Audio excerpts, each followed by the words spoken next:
자, 우리 산수 한번 해봐요. 자, 이제 가처분 소득. 이건 세금을 다 뗀 겁니다. 가처분 소득이 100, 200, 300으로 늘어나요. 뭐 단위는 뭐든지 여러분이 붙여도 좋습니다. 100원이라고 해도 좋고, 10,000원이라고 해도 좋고, 또 뭐 거부들은 더 많이 써도 좋아요.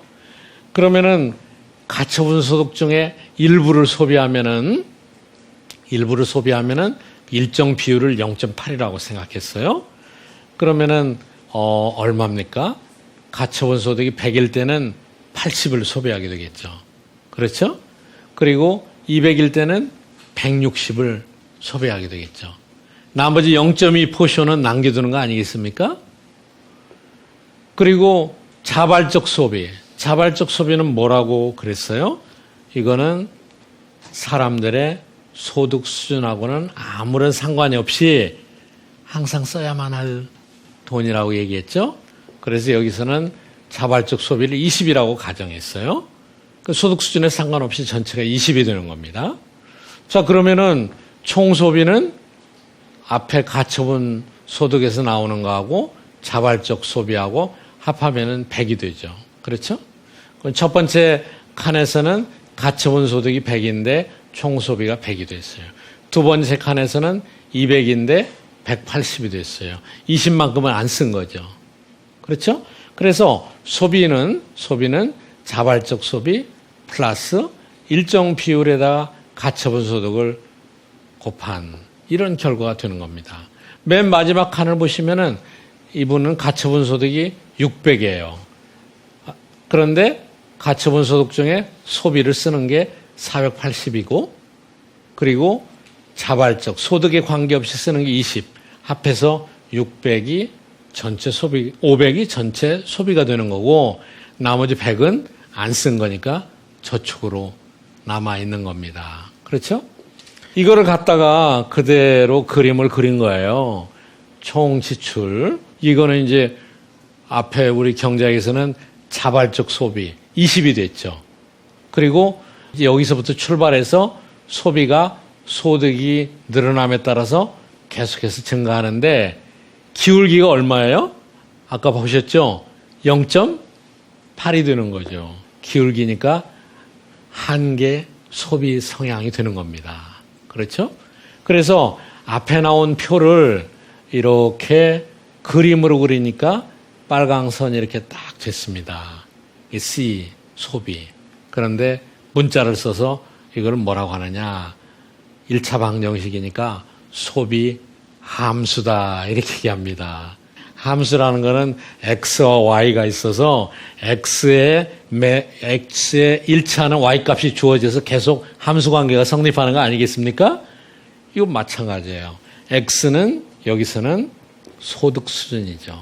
소득 수준이 주어질 때 이제 소비가 일정한 관계를 가지고 이런 함수 관계가 성립하는 겁니다.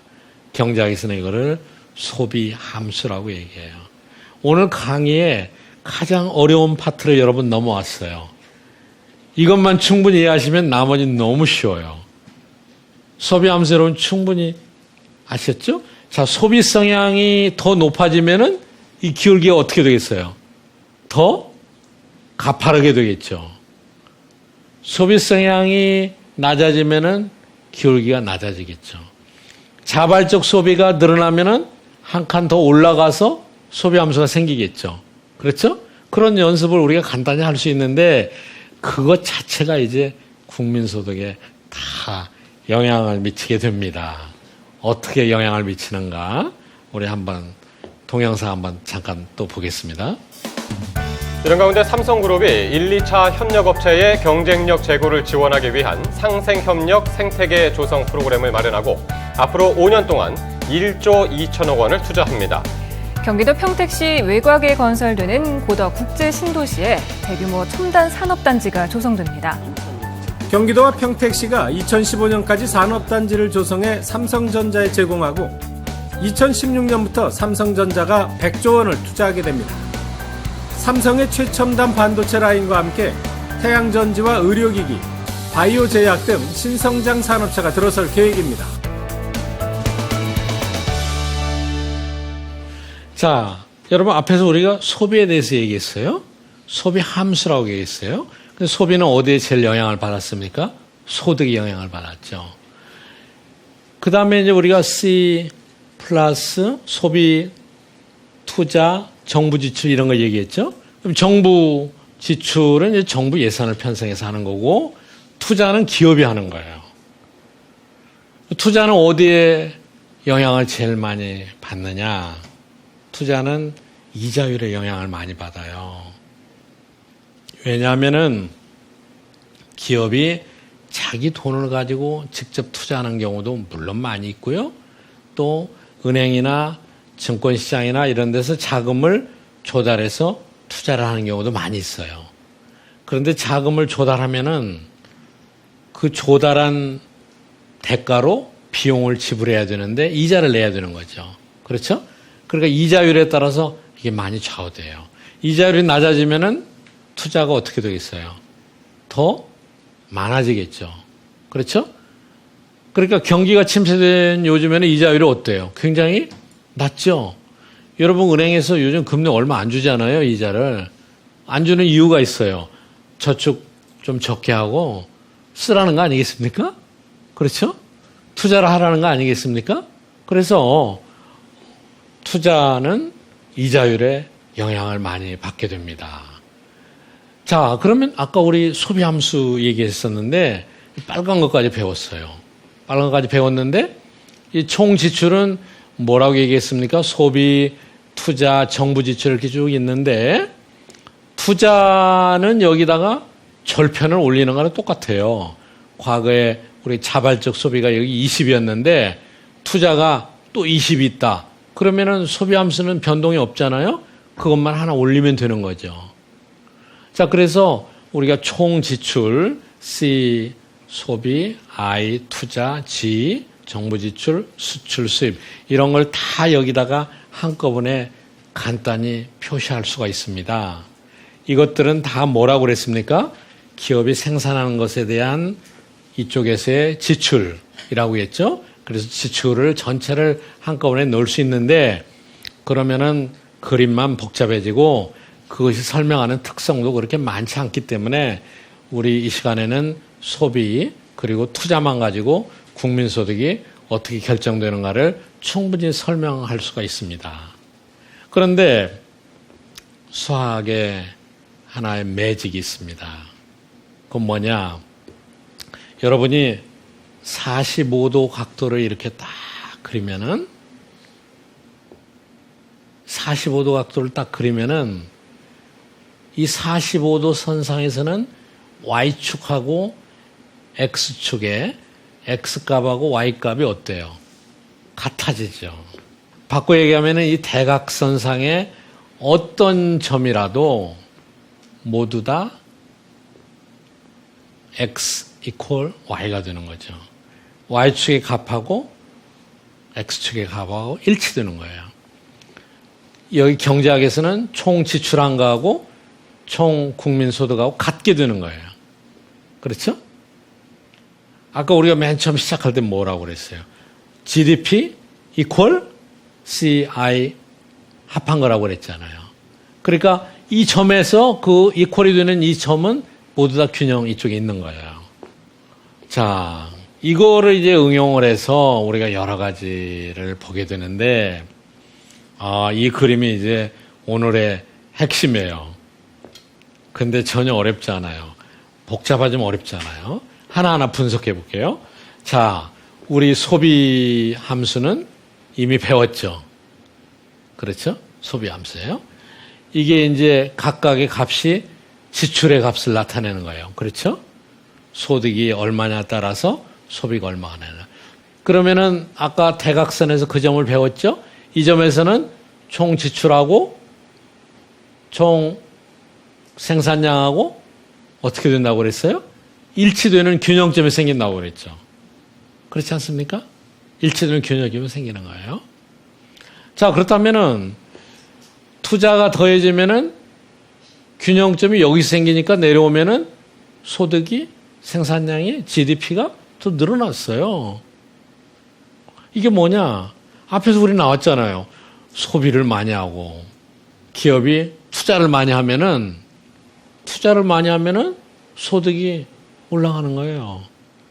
제가 아까 어떤 말씀을 드렸냐면은 기울기가 소비 성향이 높아지면은 이 빨간 선이 어떻게 된다고 그랬어요? 가파르다고 그랬죠. 그렇죠? 그럼 머릿속에 여러분 빨간 선이 가파른 걸 하나 생각해 보세요. 그럼 소비 성향이 굉장히 높은데 소비 성향이 높을 때는 소득은 어떻게 되겠어요? 교차하는 점이 더 위에서 생기죠. 그렇죠? 그러니까 우리가 지난 시간에 그런 얘기 했잖아요. 옆집에서 돈 좀 쓴다고 너무 안 입고 하지 말자. 그런 얘기 기억하세요? 그거는 옆집 아줌마가 소비성향이 높은 거예요. 경제가 소비성향이 높은 구조로 있다면은 투자나 정부 지출이 증가할 때 국민소득이 증가하는 폭이 더 높아질 수가 있는 겁니다. 특히 요즘 같은 데는 생산 능력, 생산량은 많이 있어요. 기업마다 지금 재고가 쌓이고 있어요. 이럴 때는 소비나 투자가 늘어나면은 얼마든지 국민소득이 늘어날 수가 있습니다. 그러니까는 경기가 침체되어 있어서 요즘처럼 경기가 침체되어 있어서 소비나 투자, 이 지출이 부족할 때는 지출이 늘어나면은 국민 총생산이 늘어날 수가 있습니다. 그러나 이렇게 지출이 늘어나면은 그 경제가 가지고 있는 일정한 생산 능력 그 부분이 있겠죠? 거기서 벗어나 버리면은 소비 지출이 너무 많아져서 경기가 과열되고 물가가 올라가게 되는 겁니다. 그럴 때는 이제 정부가 어떤 정책을 써야 되겠어요? 이자율을 올리죠. 돈 좀 적게 쓰고 이제 좀 저축 좀 해. 이렇게 되는 겁니다. 그러니까 거꾸로 얘기하면은 이자율이 낮고 또 정부가 자꾸 이자율을 낮출 때는 경기가 좀 침체될 때예요. 우리 다음 시간에 이자율에 대해서 좀 더 자세히 얘기를 할 겁니다. 그러나 여러분 여기서 분명히 아실 수 있는 거는 여기는 돈이나 이런 거하고 아무 상관없어요. 실물을 얘기하고 있어요.